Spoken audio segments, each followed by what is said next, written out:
အရင်ကဒီ All Star Browser ကိုဘယ်လိုယူရမလဲဆိုတာဒီဗီဒီယိုလေးမှာတေချာလေးပြပေးထားတယ်ဒါကြောင့်မို့ဒီဗီဒီယိုလေးကိုလုံးဝမကြော်ပါနဲ့like and follow ပါတခါလေးလုပ်ပေးခဲ့ပါအရင်ဦးဆုံးဒီမှာပြထားတဲ့အတိုင်းပဲဒီလိုလေးဝင်ပေးလိုက်အရေးကြီးတာတခုကတော့ TikTok မှာဒီ video တစ်ပုဒ်တော့ video တစ်ပုဒ်ရဲ့ copy link လိုတယ် copy link ကိုယူခဲ့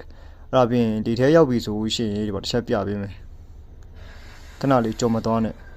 ဒီမှာ TikTok YouTube Facebook Instagram ရှိတယ် TikTok ကိုလုပ်လိုက်အပြင်ဒီမှာယူခဲ့တဲ့copy link ကိုဒီမှာချလိုက်အပြင်ဒီမှာ English ကိုရွေးလိုက်ကဲအဲ့ဒါပြင်ဒီမှာအောက်မှာစာတန်းပြလေးတွေ့ရမလားအဲ့ဒါလေးကိုတစ်ချက်နှိပ်လိုက်မယ်နှိပ်ပြီးတော့ကွတ်သွားပြီအဲ့ဒါဆိုရင်ဒီမှာသူပေါ်လာတဲ့ဒီ browser ပုံလေးကိုနှိပ်လိုက်အောက်ကိုကျသွားလိမ့်မယ်ဒီမှာ draw ဆိုတဲ့ဟာလေးတွေ့လားအဲ့လိုနှိပ်လိုက်နှိပ်ပြီးတော့ရှင်ဒီမှာ copy link ယူခိုင်းနေမယ်အဲ့ဒါကို copy ယူလိုက် copy ယူပြီးတော့ရှင်ပြန်ထွက်လို့တော့ရပြီဒီမှာအရင်ဦးဆုံးဒီမှာ browser အပြင်မှာတခြား skin တွေတခြား item တွေလည်းရှိရနော်ဒါတော့ဆိုတော့သူက browser ကို free ပေးရဖြစ်တဲ့အတွက်ကြောင့် browser ကိုရအောင်ယူပြီးတော့ရှင်ပြန်ထွက်မယ်ကဲပြန်ထွက်ပြီးတော့ရှင်